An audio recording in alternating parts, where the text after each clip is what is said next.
नमस्कार, आप देख रहे हैं वीएस लाइव न्यूज। न डरते हैं न डराते हैं, जो सच है वही दिखाते हैं। तो चलिए रुक करते हैं आज की प्रमुख और बड़ी खबर पर। आरोपियों की गिरफ्तारी न होने के चलते आक्रोशित परिजनों ने कैंडल मार्च निकालकर प्रशासन से लगाई न्याय की गुहार।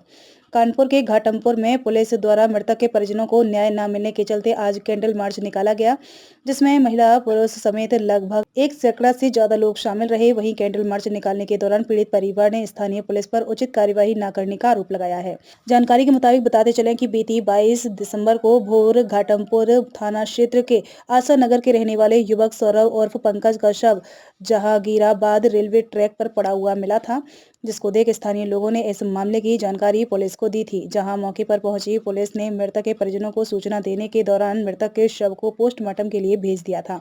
जहां घटना के दौरान परिजन समेत पुलिस भी इसे आत्महत्या समझ रही थी, लेकिन सभी के जहन में एक ही सवाल चल रहा था कि आखिर युवक घाटमपुर से जहांगीराबाद पहुंचा कैसे। वहीं मृतक का अंतिम संस्कार करने के दौरान जब परिजनों ने युवक का मोबाइल देखा, तब मृतक के व्हाट्सएप में कृष्णानगर के रहने वाले युवक मयंक शुक्ला की कुछ ऐसी चैट्स मिली, जिसके चलते परिजनों का संदेह गहरा होता चला गया। जहां चैट में एक युवती, उसकी मां समेत कुछ अन्य लोग भी शामिल थे। वहीं मृतक के परिजनों ने जब सभी से पूछताछ कर घटना की जानकारी जुटाना शुरू की, तो वह घबराते हुए अलग अलग जवाब देने लगे। वहीं परिजनों ने जानकारी जुटाने के दौरान मां बेटी समेत कुछ युवकों पर युवक की हत्या कर शव फेंके जाने का आरोप लगाया है। वहीं पुलिस ने परिजनों द्वारा जुटाए गए साक्ष्यों के आधार पर मां बेटी समेत 5 लोगों पर हत्या का मुकदमा दर्ज कर सभी बिंदुओं को ध्यान में रखते हुए मामले की जांच शुरू कर दी है। साथ ही पुलिस सभी कड़ियों को मिलाते हुए मामले की तह तक जाने का प्रयास कर रही है। बहुत है, मैं भीम आर्मी से जिला संयोजक कानपुर नगर हूँ।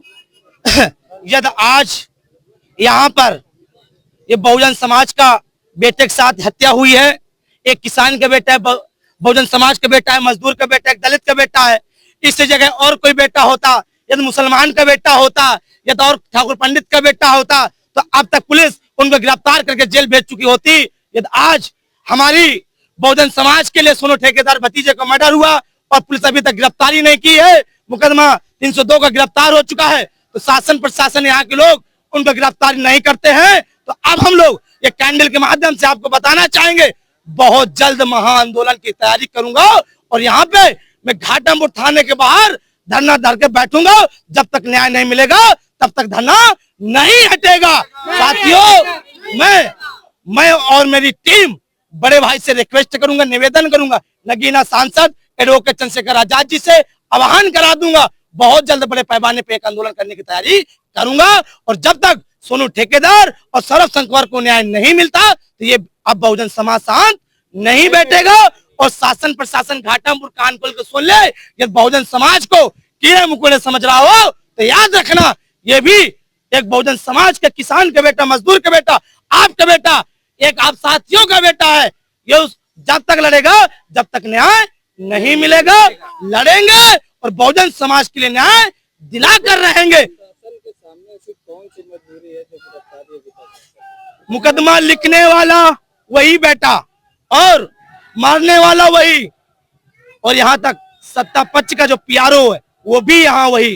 तो साथियों, मैं ऊपर का भी नहीं कहना चाहूंगा, घाटमपुर की बात करना, जो जातिवाद का मुद्दा उठ चुका है, तो मैं यहाँ के शासन प्रशासन निवेदन करता हूँ, नहीं तो बड़े पैमाने पे आंदोलन होगा और बहुजन समाज बड़ा आक्रोश में है। यदि इनको जेल नहीं भेजते तो हम लोग महाआंदोलन की तैयारी करेंगे। अच्छा, तो सर कुछ मानना ये है कि बच्चे ने सुसाइड किया है? वो लोगों के अंदर वो जो कह रहे हैं, जब बार बार वही बताया किया जा रहा है, लड़के को पसली टूटी है, उसका जूता कहीं, चप्पल कहीं और मिलता है, लोग को पैलेट देखा दे रहा है, बॉडी पड़ी मिल रही है, हर चीज प्रूफ हो चुका है। और जो मारने वाले हैं वो समय कुछ और बता रहे हैं, कुछ और बता रहे हैं, हर चीज क्लियर हो रहा है। तो क्या करके दीजिए, तुम्हें दिक्कत है तो सीडीआर और बीटीएस निकाल के दे दीजिए, हमारे सोनू ठेकेदार का कहना है। नहीं तो न्याय नहीं मिलता तो सोनू संकवर आह्वान करेगा, तो बड़े पैमाने में आंदोलन की तैयारी की जाएगी। हत्या 22 तारीख को रेलवे ट्रैक में मार के फेंक दिया गया। उसके साथ शासन प्रशासन को मैंने 25 तारीख को एप्लीकेशन दी। उसके बाद बड़ी आनाकानी करने के बाद 2 तारीख को एफआईआर लिखी गई, लेकिन अभी तक कोई भी गिरफ्तारी नहीं की गई। उल्टा मेरे ऊपर एफआईआर करके शासन प्रशासन दबाव बना रहा है कि आप समझौता कर लें, नहीं तो आपको जेल डाल दिया जाएगा। यही ना है माननीय योगी जी के, मैं निर्णय मानता हूँ कि मेरे दलित समाज के लोगों मुझको बस इतना बता दो कि दलित होना गुनाह है। बस एक ही न्याय चाहिए कि मेरे भतीजे को न्याय नहीं मिलेगा। जो मेरे लिखित में मैंने नाम सहित एप्लीकेशन दी, लेकिन अभी तक उनको कोई भी गिरफ्तारी नहीं की गई। और मैं माननीय योगी जी से निवेदन करूंगा कि मेरी इस सुनवाई को सुनी जाए ताकि मेरी भाभी को न्याय मिल सके। मेरे बच्चे को गुम्मे से कूट कूट मारा है और इसके साथ प्रशासन कह रही है सुसाइड है। हम कह रहे हैं मुझको सुसाइड है तो 4 बजे 7 बजे का सीडीआर और बीटीएस दे दे, मैं सुसाइड मान लूंगा। और एक निवेदन है, आज मैं जमीन पर हूँ, अगर मेरी न्याय नहीं मिले तो मैं रोड पर धरने पर बैठ जाऊंगा, चाहे मुझको कुछ भी करना पड़े। मैं माननीय योगी जी से निवेदन करता हूँ इस दलित परिवार को न्याय दिलाने की कोशिश करे। मैं अपने साथियों से कहता हूँ आज मुझको न्याय नहीं मिलेगा, कल मेरे साथियों को क्या मिलेगा। और